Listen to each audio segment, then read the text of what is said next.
as primeiras travessuras em casa e a crença no anjo da guarda. Eu nasci em 1986 e desde muito pequeno já era um explorador incansável. Com uns 4 anos, resolvi escalar um armário alto que ficava na casa da minha avó. Era daqueles antigos, compridos, cheios de panelas e potes. Subi devagarinho, curioso para ver o que tinha no topo, até que, de repente, o armário inteiro tombou para cima de mim. O barulho foi ensurdecedor, panelas voando, tudo caindo. Eu fiquei lá embaixo, preso, mas milagrosamente sem um arranhão grave, só uns galos na cabeça que doíam por dias. Na minha cabecinha de criança, aquilo só podia ser obra de um anjo da guarda.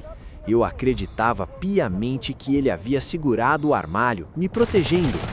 Anos depois, quando cresci um pouco mais, uns 7 ou 8 anos, meu pai decidiu tirar aquele armário de casa. Ele puxou e o armário caiu exatamente do mesmo jeito, encostando na parede, sem desabar no chão. Ali eu entendi, não era anjo nenhum, era só a parede que eu segurava o tempo todo. Não apanhei por aquilo, graças a Deus, mas aqueles galos das panelas que rolaram na minha cabeça doeram por uma semana inteira. Aquela infância travessa me ensinou cedo que o mundo tem explicações simples, mas a imaginação de criança transforma tudo em magia.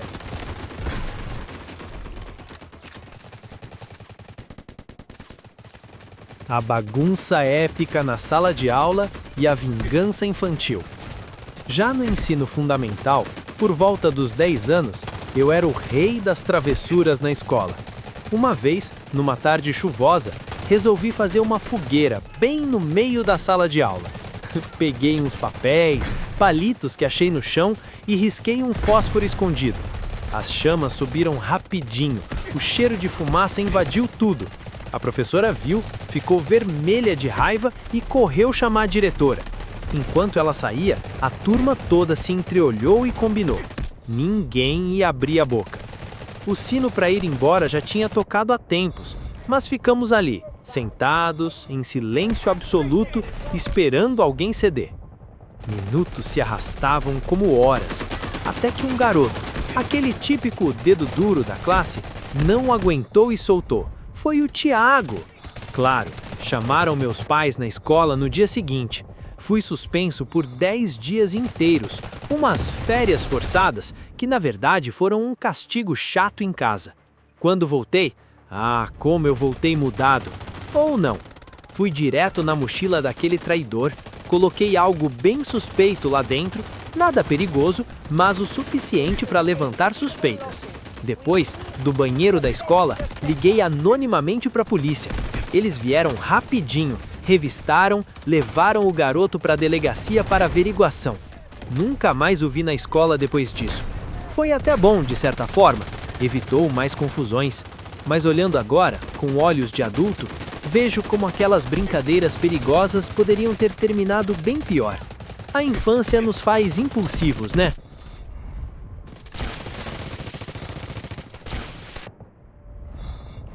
A arte proibida e as lições que ficam. Outra memória inesquecível foi na aula de artes, também com uns 10 anos.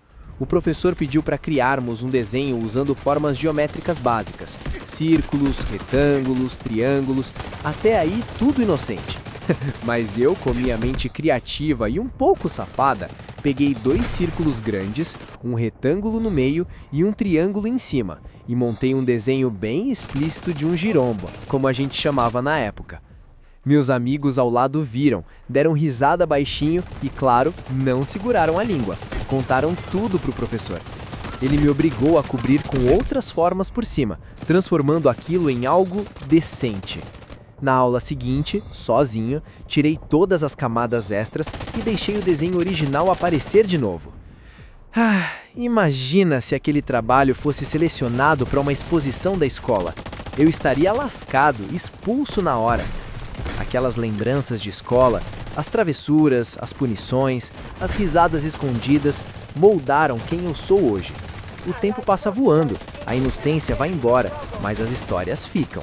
Elas nos lembram de como éramos livres, bobos e cheios de vida nos anos 90, sem celulares ou redes sociais para registrar tudo. No fundo, sinto saudade daquela época simples, onde uma fogueira na sala ou um desenho safado eram as maiores aventuras do dia.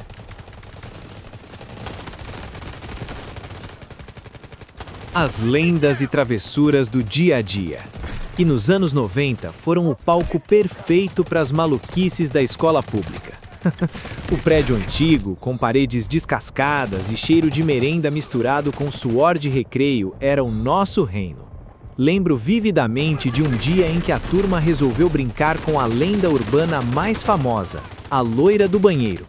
Meu amigo, sempre o mais ousado e palhaço, saiu correndo do banheiro gritando que tinha visto o fantasma, descrevendo cabelos loiros esvoaçantes e olhos vazios. Outro colega nosso, mais impressionável, ficou branco como cera derretida.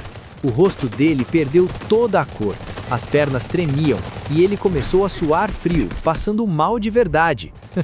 Eu não aguentei. Caí na gargalhada achando que era a encenação dele para entrar na brincadeira, mas não era. O coitado achou que ia morrer ali mesmo e até derramou algumas lágrimas de pavor.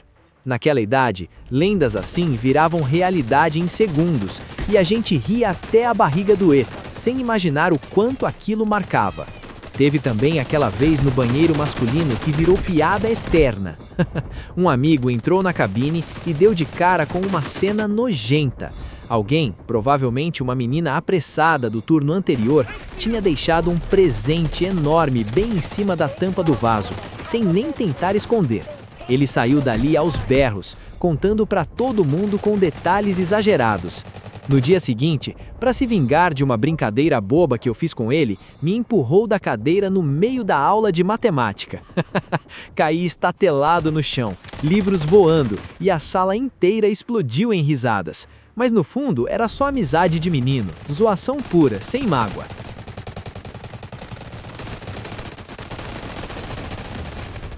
A possessão fake e a punição épica. Aos 10 anos, eu era especialista em aprontar coisas que misturavam curiosidade e ousadia. Num recreio qualquer, peguei giz de cera vermelho que tinha sobrado de casa e umas velas pretas que minha mãe usava em aniversários. Sozinho na sala vazia, desenhei um pentagrama gigante no chão, bem no centro, e coloquei as velas acesas nos pontos certos. O ar ficou com cheiro de cera queimada e a luz tremulante dava um ar sinistro.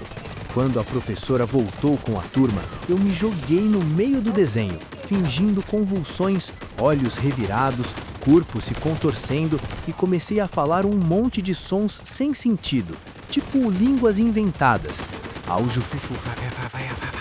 Como se estivesse possuído por um demônio de filme de terror. Ela congelou na porta, os olhos arregalados e começou a chorar de medo real, achando que era coisa do além. Chamou a diretora aos prantos. Eu segurando o riso por dentro, levantei de repente e continuei a encenação, aproximando-me delas com passos lentos e voz rouca. A diretora quase desmaiou ali mesmo, pálida e tremendo. Meus pais foram chamados urgentemente. Em casa, minha mãe, entre brava e achando graça da criatividade, decretou a punição perfeita. Se gosta tanto de possessão, vai brincar disso dentro do guarda-roupa. Me trancaram lá no escuro por quase 5 horas, com roupas penduradas, roçando a cabeça e o cheiro de naftalina.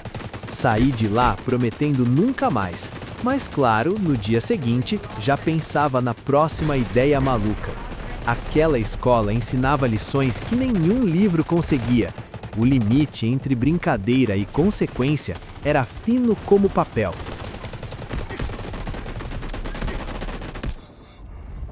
Justiça poética e lições eternas. Toda a sala tem um clássico, o dedo duro. O nosso era insuportável. Um garoto que falava mal de todo mundo pelas costas e corria para o professor dedurar qualquer deslize, por menor que fosse. A turma inteira estava de saco cheio, murmurando nos cantos sobre como acabar com aquilo.